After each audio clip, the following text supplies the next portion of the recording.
In late April 1945, Soviet soldiers reached a fence in the woods near Ravensbruck. The war was ending, yet rescue had not come at once. Behind it stood a camp the Nazis had kept from the world. Secrecy began years earlier, on a building site near Fürstenberg. Heinrich Himmler chose flat woodland in Mecklenburg, about 90 kilometers north of Berlin, for Ravensbruck. The Nazis selected the place deliberately. It stood far from public view, yet close enough for the SS to direct construction from the capital. Men brought from Sachsenhausen built the camp that would imprison women. They raised the barracks, the walls, and the administrative buildings. Prisoners built the prison first. Then the SS prepared it for the women they would send there under Nazi law. Construction ended in the spring of 1939. The first group included mostly German and Austrian women, among them political prisoners, Jehovah's Witnesses, and women the Nazis labeled asocial. On the 18th of May 1939, 867 women arrived at Ravensbruck. Among the first arrivals, a single label could decide confinement. The Nazis called them asocial. It covered homeless women, prostitutes, women accused of defying social norms, and women accused without any real trial. Max Kogel commanded Ravensbruck from 1939 to 1942. Fritz Zuren replaced him. On the campgrounds, roll calls and marching steps accompanied training for SS female guards, the Aufseherinnen. The SS recruited German women, trained them at Ravensbruck, then sent them to other camps. Dorothea Binz came from a nearby village. She began service in 1939, at 19 years old. Prisoners later knew her for violence. The camp label asocial included women accused without any real trial. Those accusations were only one route into Ravensbruck. War widened the intake. Germany's invasions brought women from Poland, France, the Soviet Union, Belgium, the Netherlands, Yugoslavia, and other occupied lands. By the early 1940s, prisoner numbers had exceeded the camp's planned capacity. As the camp filled beyond capacity, SS doctors began taking women for experiments in the summer of 1942. The room smelled of dressings. They used prisoners in tests on bones, muscles, nerves, and infected wounds. These were SS physicians, not isolated outsiders. Their superiors backed the work across Nazi camps. The wound trials answered a battlefield problem. German soldiers with injured tissue could develop gas gangrene, a bacterial infection that killed. Doctors infected prisoners' wounds to study treatment. No woman gave consent. The experiments caused permanent damage, disability, and death. SS physicians chose Ravensbruck prisoners to study wound infections. Those tests did not end with infection. Healthy women, including girls as young as 16, were taken into the operating room. Karl Gebhardt, Himmler's personal physician, overlooked doctors who cut open their legs. Surgical instruments struck the metal table. The doctors watched the wounds. Some women died from the infections that followed. Others survived with damaged muscle tissue, deep scars, and infections that returned for years. Doctors removed sections of bone and muscle from their legs, often without enough anesthesia. Some lost parts of their shin bones entirely. Others had muscle cut away. The operations tested bone transplants and the repair of damaged nerves for wounded soldiers. The prisoners paid for every procedure with their bodies. Permanent injuries remained. Doctors told some women they had been volunteered. Others heard a different offer: submit to the experiment or face execution. Those injuries followed Polish women into barracks built for about 150, yet holding 400 or more. After the war, survivors became known as the Ravensbruck Rabbits. The name recalled the experiments forced on them. Ravensbruck held a main women's camp, a smaller men's section established in 1941, and a youth camp nearby. Inside the women's blocks, space disappeared. Women slept in shifts after returning from operations. Lice and fleas covered the crowded rooms. Typhus, dysentery, and tuberculosis spread among prisoners already weakened by surgery and confinement. By 1943 and 1944, barracks intended for about 150 women held 400 or more. At dawn, Women who had survived the crowded barracks stood beside the lake for roll call, sometimes for hours. Winter cold killed prisoners already weakened by illness, hunger, and earlier injuries. Then the workday began. In 1942, Siemens built a factory beside Ravensbruck, where prisoners made electrical components for German forces. Women completed 10-hour shifts without pay. They received minimal food and faced punishment when they missed production quotas. Others sewed uniforms, embroidered, wove cloth, sorted clothing taken from prisoners and deportees, or worked in nearby fields. Ravensbruck also trained female SS guards sent from other camps. The factory beside the camp received electrical components made by prisoners during 10-hour shifts. At the camp's edge, punishment cells waited for women accused of minor infractions. Darkness and cramped walls held them for days or weeks. Guards flogged prisoners before other women. The spectacle warned everyone watching. Dorothea Binns beat women herself, while other guards used dogs. Some prisoners were shot after escape attempts. Others disappeared without any recorded reason. Yet women still shared food and hid the sick during selections. Polish prisoners organized in secret and sent coded letters beyond the camp. Others concealed scraps of paper, wrote down what happened, and smuggled those written testimonies outside. As hidden testimonies reached the outside world, Ravensbruck was filling beyond capacity. By late 1944, Soviet forces advanced west, and Nazi officials evacuated camps farther east.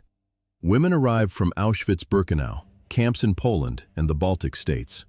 Around 45,000 to 50,000 women were now packed into Ravensbruck. There was not enough room. The death rate rose sharply as the camp filled.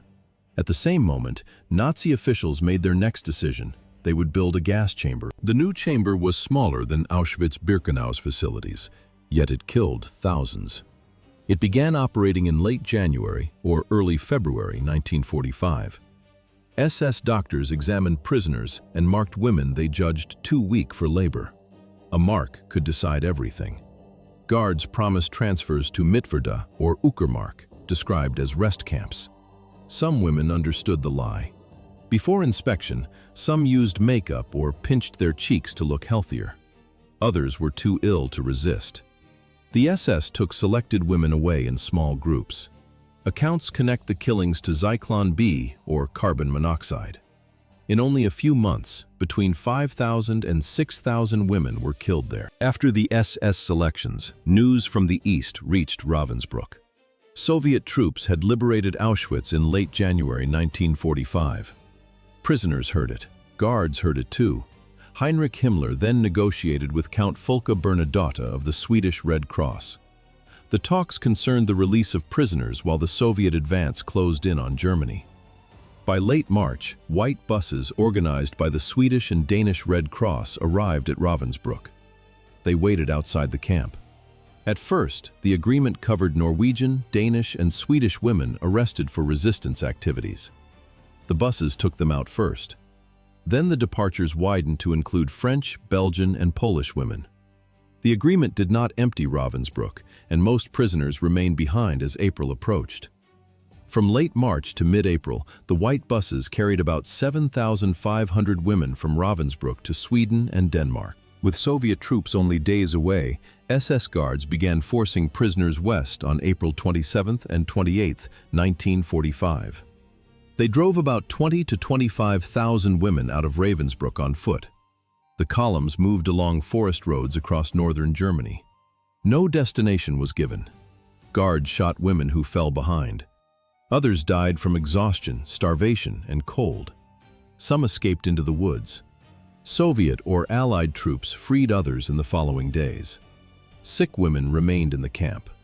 Commandant Fritz Zuren left on April 28th with a small group of prisoners. He treated them as hostages for his own safety. Among them was Odette Sansom, a British Special Operations executive agent held at Ravensbruck. Surin drove west and handed the last prisoners to American forces. He tried to bargain for protection. He failed. Authorities captured him, tried him, and executed him in 1950. While Surin sought safety farther west, Women remained in Ravensbruck, too weak to rise. On April 30th, 1945, Soviet troops of the 49th Army reached the camp. That same day, Adolf Hitler died by suicide in his Berlin bunker. The SS had already fled. Yet the camp still held evidence of its final days. SS guards had used the gas chamber during the last week of April, then partly dismantled it. They burned documents before leaving. About 2,000 to 3,000 women remained in the main camp. Many were sick or dying. Some could not stand. Soviet soldiers entered a place for which they had no preparation. The fleeing SS had not changed the women's condition. It had only left burned papers and a partly dismantled gas chamber behind. With the evidence burned, feeding the women became urgent. Soviet soldiers shared their rations at once. For women starved for months or years, food could bring fatal complications. Doctors call this refeeding syndrome. Some women may have died in those first days.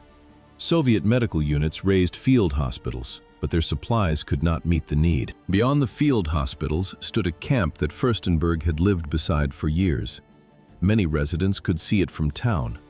Smoke from the crematorium rose above it, and at times the smell reached the streets. Women prisoners also passed through those streets on their way to forced labor details. After the war, many local people said they had not known what happened inside. The visible smoke, the smell, and the daily columns made that claim hard to square with the town's proximity. It did not prove that every resident knew the same facts. Soviet troops made some local Germans enter the camp and face what remained there. American forces used a similar practice at Dachau and Buchenwald during the same weeks. With the camp exposed, Soviet investigators moved through Ravensbruck before its remaining traces could disappear. The SS had tried to erase evidence. They failed. Cameras recorded the barracks and medical rooms.